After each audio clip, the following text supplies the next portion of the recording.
أعوذ بالله من الشيطان الرجيم بسم الله الرحمن الرحيم وأعدوا لهم ما استطعتم من قوة ومن رباط الخيل، اور تم اپنے دشمنوں کے لیے جتنی تمہاری طاقت ہو سکے، استطاعت ہو سکے، اپنی قوت کو جمع کرو اور پالتو گھوڑوں کی چھاؤنیاں بناؤ، ترہبون بہ عدو اللہ وعدوکم وآخرین من دونہم، جس کے ذریعے سے تم اللہ کے اور تمہارے اپنے دشمن کو تم ہیبت میں ڈال سکو، اور ان کے علاوہ جو دوسرے لوگ ہیں انہیں بھی، لا تعلمونہم، جنہیں تم نہیں جانتے، اللہ یعلمہم، اللہ ان کو جانتے ہیں، وما تنفقوا من شیء فی سبیل اللہ، اور اللہ کے راستے میں جو چیز بھی تم خرچ کرو گے، یوفی الیکم وانتم لا تظلمون، وہ تمہیں پوری پوری لوٹا دی جائے گی اور تم پر ذرہ برابر ظلم نہیں کیا جائے گا۔ محترم بزرگ عزیز دوستو، یہ بہت طویل اور تفصیل طلب آیت ہے جس کے اندر اللہ تعالیٰ نے ایمان والوں کو ایک خاص حکم دیا کہ تم لوگ اپنے دشمنوں کے لیے اپنی طاقت اور قوت کو جتنا ہو سکے اکٹھا کرو، تیار کر کے رکھو، کیونکہ انسان دنیا میں مختلف دشمنوں کے درمیان گھرا ہوا ہے۔ ایک تو اپنی جان کے دشمن، دوسرے اپنی عزت کے دشمن، تیسرے اپنے مال کے دشمن، چوتھے اپنے ایمان کے دشمن۔ آپ غور کر کے دیکھیں، دنیا میں مختلف طرح کے لوگ آپ سے دشمنی کرتے ہوئے ملیں گے، کیونکہ انسان کے اندر حسد ہے، کینہ ہے، جلن ہے، قید ہے، مکر ہے۔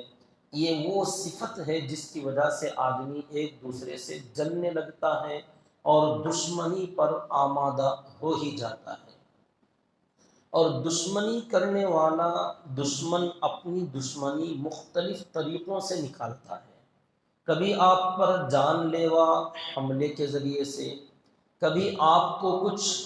غلط کرتوت وغیرہ، جادو مکر کے ذریعے سے آپ سے دشمنی نکالنے کی کوشش کرتا ہے، اور کبھی آپ کے مال کو چھین کر وہ آپ کو نقصان اور ٹھیس پہنچانے کی کوشش کرتا ہے، اور کبھی آپ کی عزت پر حملہ کر کے وہ آپ کو تکلیف پہنچانا چاہتا ہے۔ اور سب سے بڑا دشمن اور سب سے بڑی دشمنی تو ایمان کی ہے، کیونکہ دنیا میں اس سے بڑی دولت کوئی دوسری نہیں ہے۔ تو اس نعمت سے بھی بعض دشمن دشمنی کرنا چاہتے ہیں اور یہ چھیننا چاہتے ہیں، تو اس سے بھی حفاظت کا سبب اور ذریعہ اللہ تعالیٰ نے بیان فرمایا ہے۔ تو ایمان والوں کو اللہ کے نبی صلی اللہ علیہ وسلم نے بھی اور قرآن میں اللہ نے بھی تفصیل کے ساتھ یہ بات سمجھائی ہے کہ لا تظلمون ولا تظلمون، کہ تم نہ تو کسی پر ظلم کرو، نہ کوئی تم پر ظلم کرے۔ یہ بہترین اصول اللہ تعالیٰ نے بیان فرمایا کہ تم طاقتور ہو تو کسی پر ظلم نہ کرو، اور ایسے کمزور بھی مت بنو کہ تظلمون، کہ تم پر ظلم کیا جائے۔ تو جیسے کہ دوسروں پر ظلم کرنا غلط بات ہے، بدترین چیز ہے، ایسے ہی دوسروں کا ظلم اپنے پر سہنا بھی بدترین بات ہے۔ دنیا میں ظلم تبھی بڑھے گا جب مظلوم ظلم برداشت کرتا جائے گا اور ظلم کے خلاف کوئی آواز نہیں اٹھائے گا۔ تو نہ ظلم کریں، نہ ظلم کرنے دیں۔ اللہ کے نبی صلی اللہ علیہ وسلم نے ایک موقع پر یوں فرمایا، انصر اخاکا، تم اپنے بھائی کی مدد کیا کرو، ظالمن او مظلومن، چاہے تمہارا بھائی ظالم ہو یا مظلوم ہو۔ جیسے آج کل بہت سارے لوگ کرتے ہیں، یہ معنی اس کا نہیں ہے کہ اپنے بھائی کی مدد کرو، چاہے وہ اپنا سگا بھائی ہو یا ایمان والا بھائی ہو یا دوستی والا بھائی ہو، اپنے بھائی کی مدد ہر حال میں کرو، چاہے وہ ظلم کر رہا ہو، ظالم ہو رہا ہو یا مظلوم بن رہا ہو، ہر حال میں اپنے بھائی کی مدد کرو۔ لفظ تو وہی بتاتا ہے۔ حضرات صحابہ نے پوچھ لیا اللہ کے نبی صلی اللہ علیہ وسلم سے کہ اس کا مطلب کیا؟ مظلوم ہے یعنی اس پر کوئی دوسرا ظلم کر رہا ہے، اپنے بھائی کی مدد کرنا سمجھ میں آتا ہے تو اس کی مدد کو جائیں، اور جو ظلم کر رہا ہے اس کے مقابلے کے پر جائیں اور اپنے بھائی کی جیسے ہو سکے اس کی حفاظت اور مدد کریں۔ لیکن اپنا بھائی ظلم کر رہا ہے تو اس کی مدد کریں، مطلب کیا اس کے ظلم میں شریک ہو جانا، یا اس کی مدد کا کیا مطلب ہے؟ تو آپ صلی اللہ علیہ وسلم نے فرمایا اپنے ظالم بھائی کی مدد یہ ہے کہ اسے ظلم کرنے سے روکو،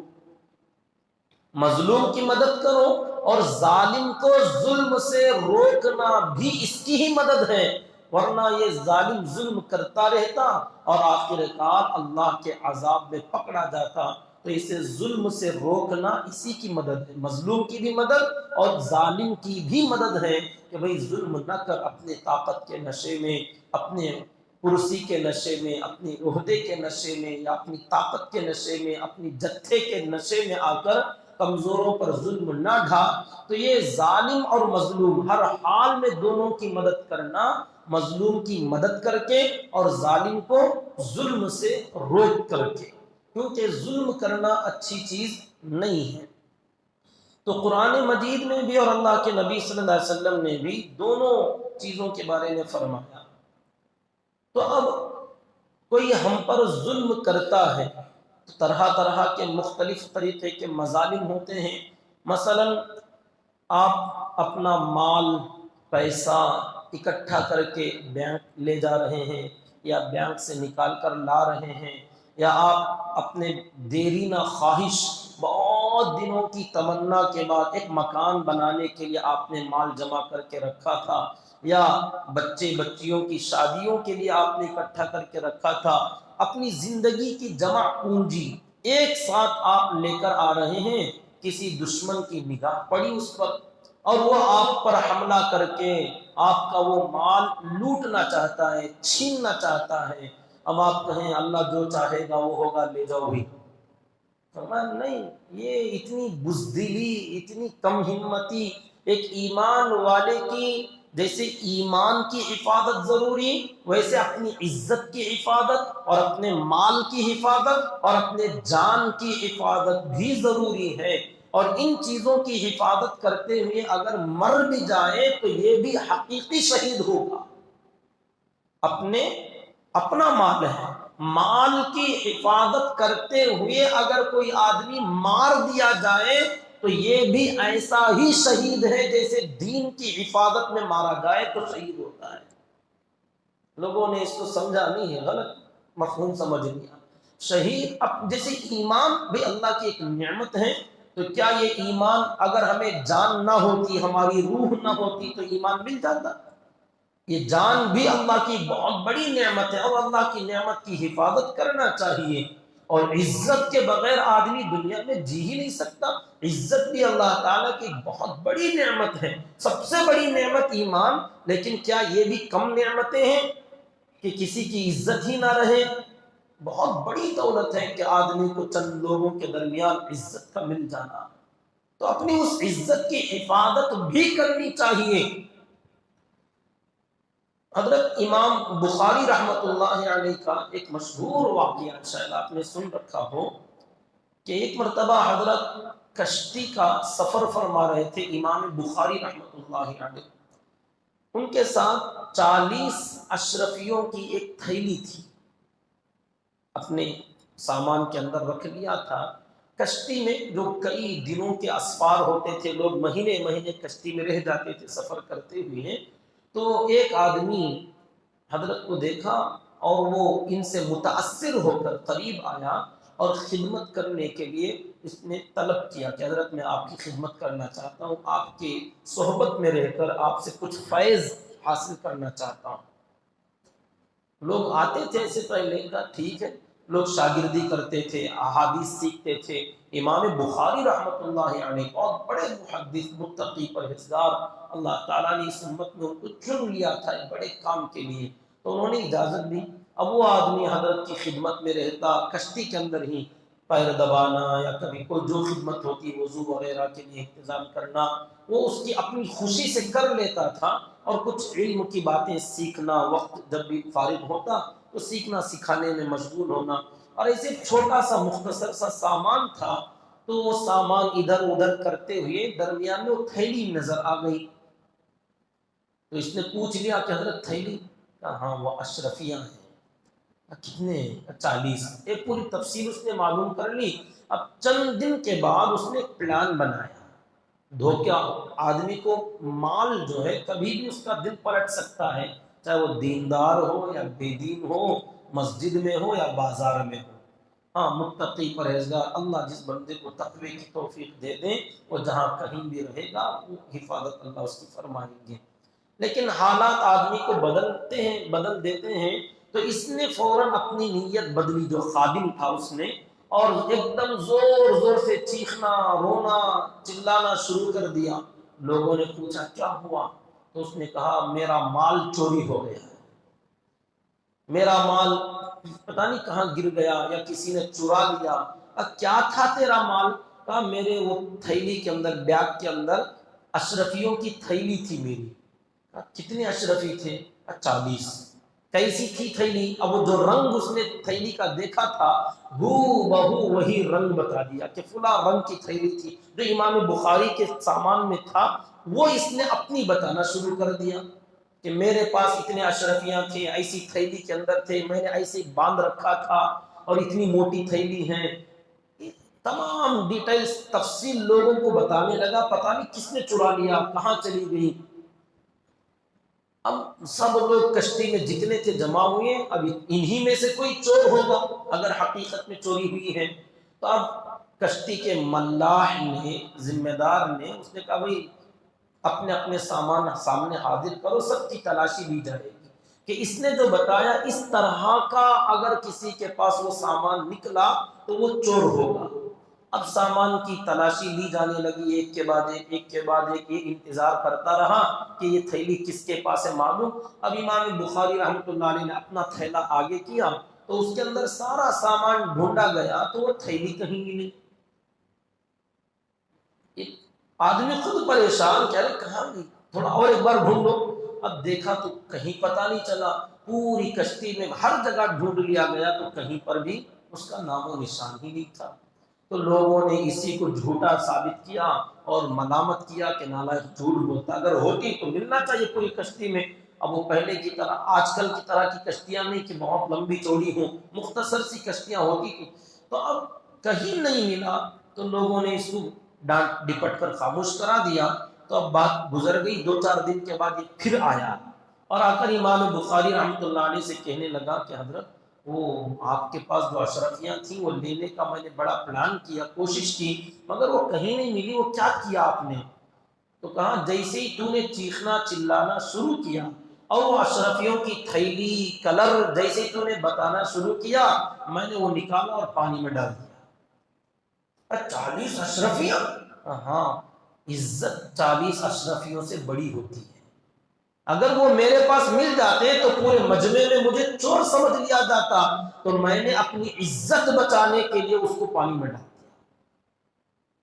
تو عزت، میں نے اس پر ایک بات بتائی کہ اپنی عزت کی حفاظت کرنا، اتقی مواضع التہم، تہمت جہاں لگتی ہو ایسی جگہوں پر جانے سے بھی بچنے کا حکم اللہ کے نبی صلی اللہ علیہ وسلم نے دیا ہے کہ تہمت لگنے والی جگہوں پر آپ نہ جایا کرو، ایسی جگہوں پر نہ جاؤ کہ جہاں جانے سے آپ کی عزت پر دھبا لگ سکتا ہو، کیونکہ عزت کا ملنا بھی اللہ تعالیٰ کی بہت بڑی نعمت ہے۔ تو اب اگر کوئی ہماری عزت پر حملہ کر رہا ہے تو اس کی حفاظت کا جو سامان ہو سکتا ہے اس کی تیاری کا حکم اللہ نے دیا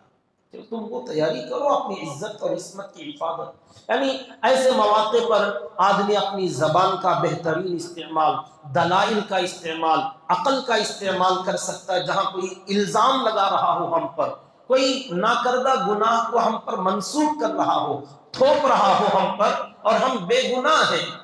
تو اسے ثابت کرنے کے لیے آدمی کو کچھ عقل کی ضرورت، علم کی ضرورت، زبان کی ضرورت اور الفاظ کے استعمال کا طریقہ آنا چاہیے، ورنہ آدمی حق پر ہوگا پھر بھی ادھر ادھر کی بات کرنے کی وجہ سے اپنی عزت گنوا بیٹھے گا۔ تو یہ قوت ہے کہ آدمی کو اللہ تعالیٰ نے قوت گویائی دی ہے، بولنے کا، علمہ البیان، اپنے ما فی الضمیر کو بیان کرنے کا علم اللہ نے سکھایا ہے۔ تو ہر آدمی کو یہ فن بھی سیکھنا چاہیے وقت ضرورت۔ اللہ کے نبی صلی اللہ علیہ وسلم نے فرمایا جاہد الکفار والمشرکین بانفسکم واموالکم والسنتکم، کہ اپنے دشمنوں سے مجاہدہ کرتے رہو، جہاد فی سبیل اللہ کرتے رہو، اپنی جانوں اور اپنے مالوں اور اپنی زبانوں کے ذریعے سے۔ مطلب جس وقت میں جیسی ضرورت پڑی اس طریقے کا آپ حربہ استعمال کریں اور اپنی حفاظت اور اپنا ڈیفنس کریں۔ اور یہاں یہ بات یاد رکھیں، اللہ تعالیٰ نے حملہ کرنے کے لیے یا اٹیک کرنے کے لیے اس کا استعمال کرنے کے بارے میں نہیں فرمایا، بلکہ دفاع کے لیے فرمایا کہ ڈیفنس کے لیے استعمال کرو، روکنے کے لیے۔ اور ڈیفنس اور روکنا یہ ہر آدمی کا اپنا بنیادی حق ہے، یہ فنڈامنٹل رائٹس میں سے ہے، اپنے انسانی بنیادی حقوق میں سے ہے۔ اپنا جو دستور ہند ہے، آئین ہند جسے کہتے ہیں، کانسٹیٹیوشن آف انڈیا، اس ملک کے دستور اور قانون اور لا کے اندر بھی یہ بات ہے کہ ہر آدمی اپنی سیلف ڈیفنس کے لیے جو طریقہ استعمال کر سکتا ہے کرنے کی اجازت ہوگی۔ اگر اپنی حفاظت کرتے ہوئے کبھی کسی دشمن کی جان بھی چلی جائے تو یہ جرم نہیں ہوگا، یہ قانون کے اندر ہے۔ لیکن اپنی طرف سے کوئی آدمی حملہ نہ کرے، اپنی طرف سے مجرم نہ بنے۔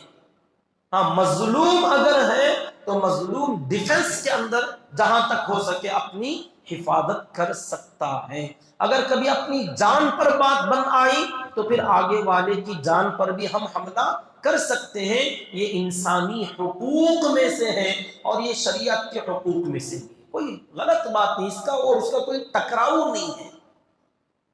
تو بھئی آپ غور تو کیجئے، ایک آدمی اتنا مال جمع کیا بڑی محنتوں سے، بینک کے اندر جمع کرتا رہا، اب آخری موقع پر وہ نکال کر آ رہا۔ کیسے کتنے واقعات ہم نے دنیا میں دیکھ لیے اور سن لیے، اخبارات میں، نیوز میں آتے رہتے ہیں کہ ایک آدمی یہاں سے 10 لاکھ 15 لاکھ 20 لاکھ لے کے نکلا اور راستے میں ڈاکوؤں نے، لٹیروں نے لوٹ لیا حملہ کر کے۔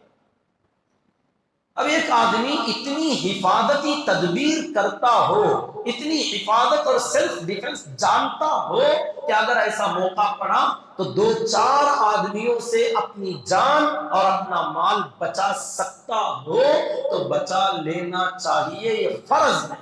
ورنہ تو تمہارے 15-20 سال کی زندگی کی محنت برباد ہو،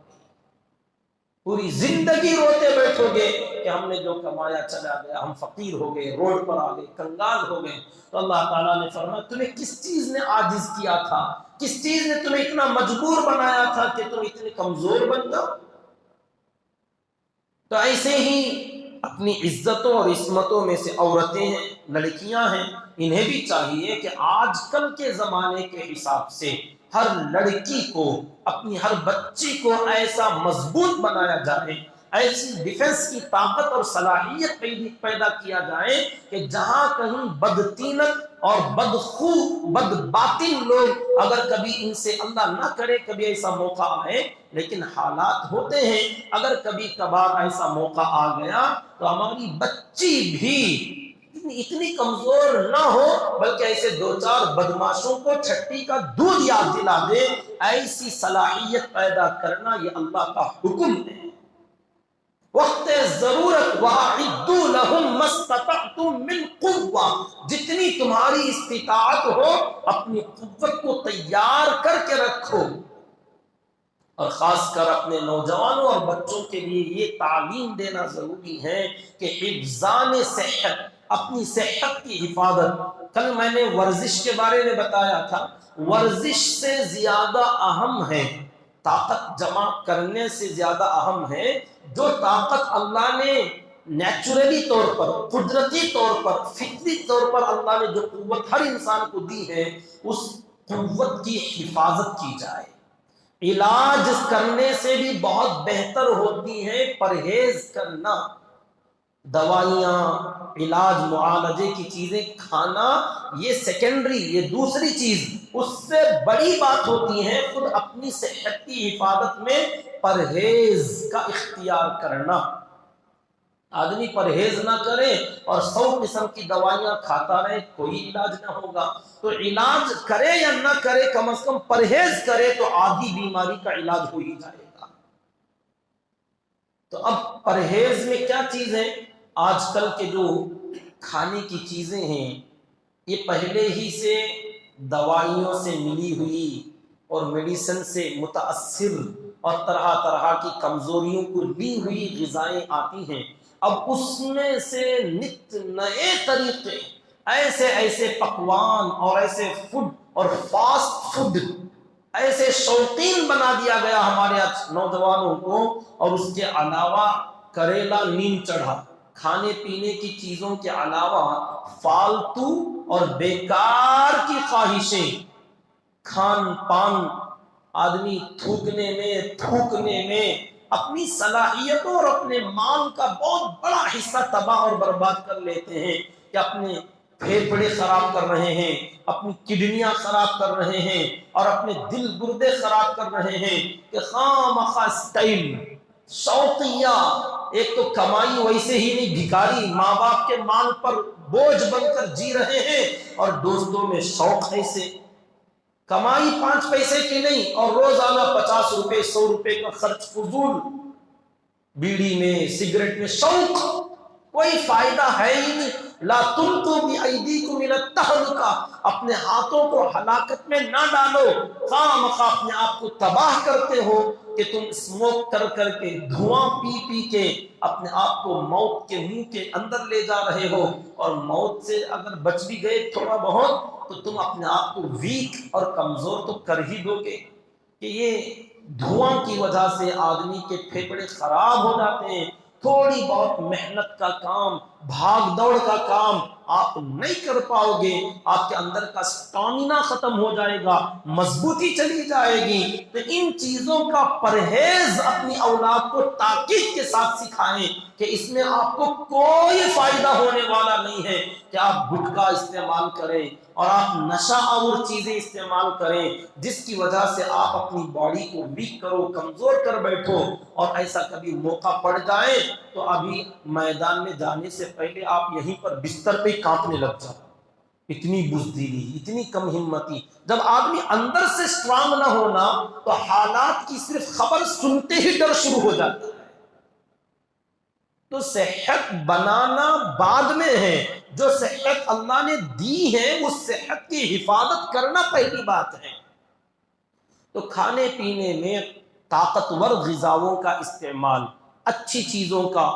اور اپنے کھانے کی چیزوں میں فروٹس کا استعمال، ڈرائی فروٹس کا استعمال، جو یہ پیسہ برباد کیا جاتا ہے کیا ہی اچھا ہو، کھجور اور بادام کے کھانے میں استعمال کیا جائے، صحت بنانے میں استعمال کیا جائے، حفظان صحت کی فکر کی جائے۔ یہ تمام چیزیں قوت جمع کرنے میں داخل ہیں، کہ اپنی صحت کی حفاظت کرو، اللہ نے دیا ہے اسے برباد کیوں کرو۔ اور اس کے ساتھ ساتھ مال بھی برباد کرتے ہیں، کہ ایک کام میں 2 چیزیں برباد، صحت بھی اور مال بھی۔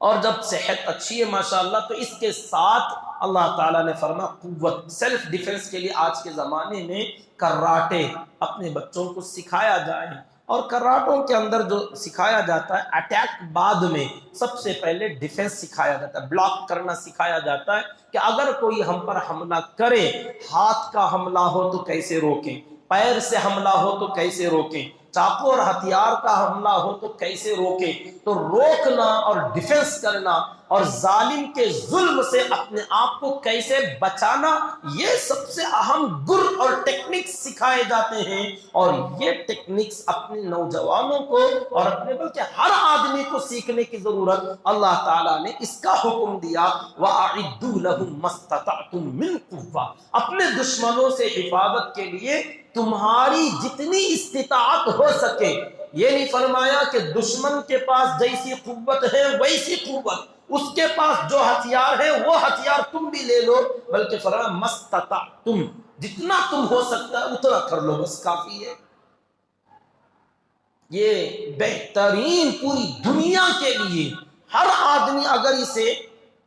نفرت کا چشمہ اتار کر، تعصب کا عینک نکال کر آدمی اس آیت کو پڑھے اور غور کرے، اللہ تعالیٰ نے ہر انسان کے بارے میں فرمایا کہ اپنے دشمن سے حفاظت کے لیے جتنا تم سے ہو سکے اپنی قوت کو جمع کر کے رکھو۔ واقعی بڑی پیاری بات ہے، بہترین نصیحت ہے۔ ہر آدمی کو وقت ضرورت اس کی ضرورت پڑتی ہے، اور انہی طاقتوں میں سے جیسے صحت ہے اور ویسے ہی علم بھی ہے، فن اور مہارت، علمی لائن میں آگے بڑھنا، اس کے بارے میں کل تفصیل سے بات آ گئی تھی۔ اور اسی طریقے سے کبھی وقت ضرورت سیاسی اعتبار سے کرسی کی بھی ضرورت پڑتی ہے، اس میں بھی آدمی کو چاہیے کہ اپنی سیاسی لائن کو بھی مضبوط کیا جائے، مگر کیا کریں، یہ تو بہت مشکل ترین مسئلہ بنا ہوا ہے کہ ہمارے افراد صحیح معنوں میں سیاسی لائن میں نہیں جاتے، اور جو جاتے ہیں کہیں کسی حد تک پہنچے ہیں وہ بھی وہ بولتے ہیں خربوزے کو دیکھ کے خربوزہ رنگ پھرا، ان کے ماحول میں جا کر اپنے آپ کو بھی ان سے بھی 2 قدم آگے اپنے آپ کو لے کے چلے جاتے ہیں، غیروں کے نقش قدم پر، دشمنان اسلام کے نقش قدم پر، بلکہ ان سے بھی آگے اپنے بندے چلے جاتے ہیں۔ یہ سیاسی لائن کی مضبوطی بھی اللہ تعالیٰ کا حکم ہے، اسے بھی مضبوط کرو۔ اور اسی قوت اور طاقت کی لائن میں ایک چیز آتی ہے، اللہ تعالیٰ نے خاص کر فرمایا وَمِن رِبَاطِ الْخَيْلِ، گھوڑوں کی چھاؤنیاں، گھوڑے، پالتو گھوڑے جو میدان جنگ میں کام آ سکے، خاص کر اللہ نے اس کا تذکرہ فرمایا، یہ حضرات صحابہ کے دور کے لیے تھا۔ تفسیر میں یہ بات ملتی ہے کہ آج بھی قیامت تک بھی ایسے کچھ علاقے آپ کو دنیا میں ملیں گے جہاں تک پہنچنا گھوڑوں کے بغیر نہیں ہو سکتا، تو ان علاقوں کے لیے اللہ تعالیٰ کا یہ حکم کہ رباط الخیل کی تیاری کرنا، گھوڑوں کو پال پوس کر رکھنا، اسی لیے گھوڑے کھانا مکروہ کہا گیا کہ یہ میدان جنگ کا بہترین کارگر جانور ہے، اس لیے اسے اگر استعمال کریں گے تو یہ ختم ہو جائیں گے، اس کا کھانا مکروہ قرار دیا گیا۔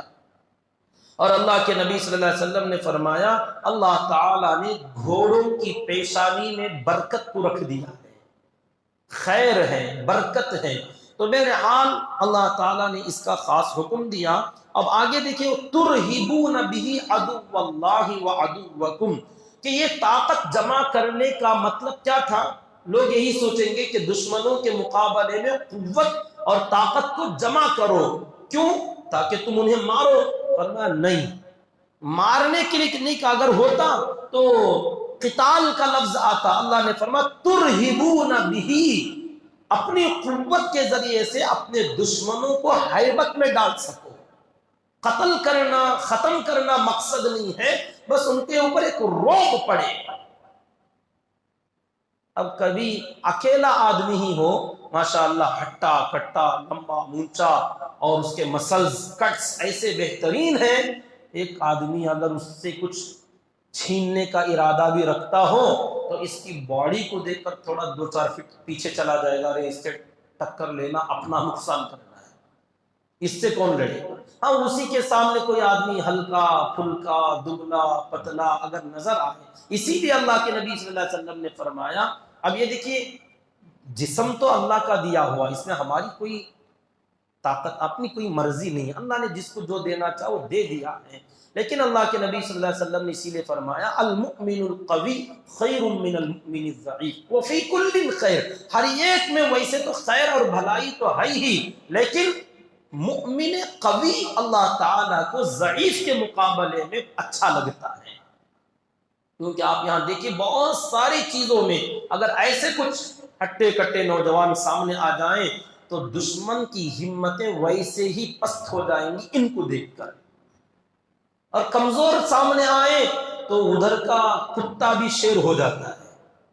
ادھر کی کمزوری کو دیکھ کر۔ تو اللہ تعالیٰ نے یہی فرمایا ترہبون بہ عدو اللہ وعدوکم، کہ تم اللہ اور جو تمہارے دشمن ہیں ان دشمنوں کو ہیبت میں ڈال سکو۔ اس لیے اگر کبھی کسی کا جسم اللہ تعالیٰ نے ایسا بہتر بڑا نہیں دیا ہے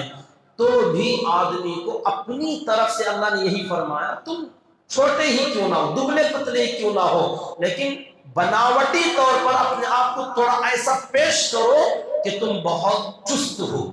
بہت مضبوط ہو، اندر سے اسٹرانگ ہو، اپنی چال چلن ایسی بناؤ۔ اسی لیے جب حج میں جانے کا حکم ہوا، حضرات صحابہ مدینے سے مکہ آئے تو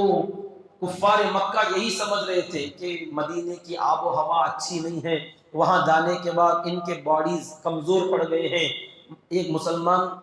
ضعیف ہو چکے ہیں۔ تو اللہ تعالیٰ نے حکم دیا اب حج میں جاؤ گے پہلی مرتبہ تو یہ تمام کفار و مشرکین تمہیں دیکھ رہے ہوں گے، تو تم اپنی وہ چادریں جو ہیں اسے نکالنا، اجتباع کرنا، نیچے سے نکال کر اوپر ڈالنا، اپنے مسلز تھوڑا ظاہر کرنا۔